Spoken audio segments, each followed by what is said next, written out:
आनंद मिलिंद, इनके पिता जाने माने संगीतकार चित्रगुप्त जी।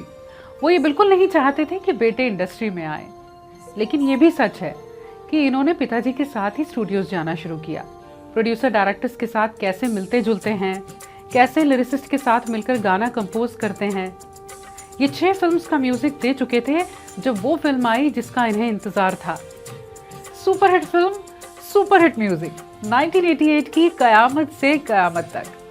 और इसके 5 गीतों में से एक गीत की धुन को लेकर मजरू साहब से ये डर रहे थे कि बहुत डांट पड़ने वाली है, और एक गीत बना नासिर साहब के डर से।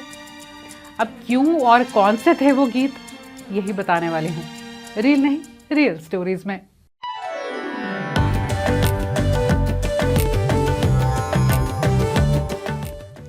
कयामत से कयामत तक मंसूर खान की डेब्यू फिल्म थी डायरेक्टर के तौर पर, लेकिन ये फिल्म इसकी स्टार कास्ट के लिए, सिंगर्स के लिए और म्यूजिक डायरेक्टर्स के लिए भी बहुत मायने रखती थी। आमिर और जूही लॉन्च होने वाले थे इसी फिल्म से। उदित नारायण भी स्ट्रगल ही कर रहे थे अभी तक, उन्हें भी पहचान मिले इंतजार था, और अलका याग्निक को भी। आनंद मिलिंद के लिए भी ये ज़रूरी था कि म्यूजिक न सिर्फ अच्छा बने बल्कि पसंद भी किया जाए, वो हिट हो।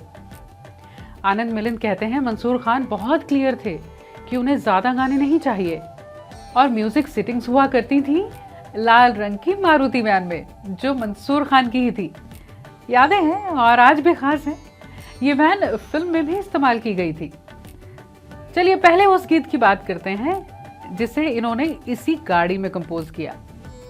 आनंद मिलिंद कहते हैं एक धुन रफ रिकॉर्ड की थी और रास्ते में उसे सुनते हुए जा रहे थे, और गुनगुनाते हुए वो फाइनल भी हो गई। लेकिन सवाल ये था कि इस धुन में जो कटिंग है उस पर लिखा कैसे जाएगा। अब गीत लिखने वाले थे मजरू साहब, सीनियर इतने हैं कि डर भी लग रहा था कि उनसे कैसे कहेंगे, पर कहना तो है। वो सिटिंग रूम में आए और जब उन्होंने धुन सुनी तो जानते हैं उन्होंने क्या कहा। उन्होंने कहा, अरे ये धुन तो बहुत अच्छी है, अलग है, कुछ अलग लिखने को मिलेगा। और फिर अपने लिए कुछ नोट्स लिखे, मीटर लिखे उर्दू में, और कहा कि इसे रिकॉर्ड करके दे दो। और फिर कुछ वक्त बाद कहा मजाक में, हिंदी सिनेमा में गीतों में डायलॉग राइटिंग मैं ही लेकर आया हूँ। गाना जानते हैं कौन सा था? गजब का है ये दिन, ये सोचो जरा, ये दीवानापन देखो जरा, तुम हो अकेले हम भी अकेले, मजा आ रहा है कसम से। गजब का है दिन, सोचो जरा, ये दीवानापन देखो जरा, तुम हो अकेले हम भी अकेले, मजा आ रहा है कसम से, कसम से। और ये गीत ही नहीं, पूरी एल्बम ने गजब किया। इसी फिल्म में एक गीत ऐसा भी था जिसकी धुन नासिर हुसैन साहब के डर और रिस्पेक्ट की वजह से जल्दी में बनी, लेकिन बहुत खूबसूरत बनी। आनंद कहते हैं कि एक सुबह नासिर साहब का फ़ोन आया। उन्होंने कहा, एक और धुन कोई बनी है क्या? तो बोले, अब नासिर अंकल ने पूछा तो पता नहीं क्यों ना कहा नहीं गया और झूठ बोल दिया कि हाँ हाँ बिल्कुल है नासिर साहब। उन्होंने कहा कि चलो मैं ऑफिस जा रहा हूँ, रास्ते में सुनता हुआ निकल जाऊँगा। अब इन्हें डर कि अब क्या करेंगे।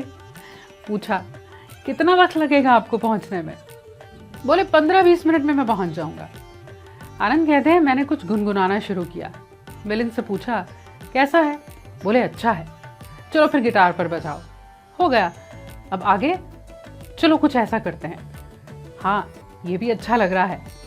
आनंद कहते हैं बस हमने कैसेट में रिकॉर्ड किया और नासिर साहब ने बेल बजाई। गाना जानते हैं कौन सा था? ऐ मेरे हमसफर एक जरा इंतजार, सुन सदाएं दे रही है मंजिल प्यार की। अब इस फिल्म के 5 गाने और सभी आज भी सुने जाएं तो उन पलों को खास कर जाते हैं, किन्हीं यादों के साथ कईयों को जोड़ जाते हैं। पापा कहते हैं, पापा कहते हैं बड़ा नाम करेगा, बेटा हमारा ऐसा काम करेगा, मगर ये तो कोई न जाने या फिर अकेले हैं तो क्या गम है। अकेले हैं तो क्या हम हैं, चाहे तो हमारे बस में क्या नहीं, बस एक जरा। पापा कहते हैं तो वो गीत है जिसने आमिर को वो मोमेंट्स दे दिए फिल्म में जो वो स्टार होंगे ये तय हो गया। इस गीत की पिक्चराइजेशन के लिए आमिर ने कुछ कॉर्ड्स के बारे में सीखा भी, ताकि स्क्रीन पर यूं लगे कि वो सचमुच गिटार बजा रहे हैं। शायद आपने भी अपने स्कूल या कॉलेज फेयरवेल में ये गीत ज़रूर गाया हो। आपको इस एल्बम का कौन सा गीत है जो बहुत पसंद है, उसे कमेंट में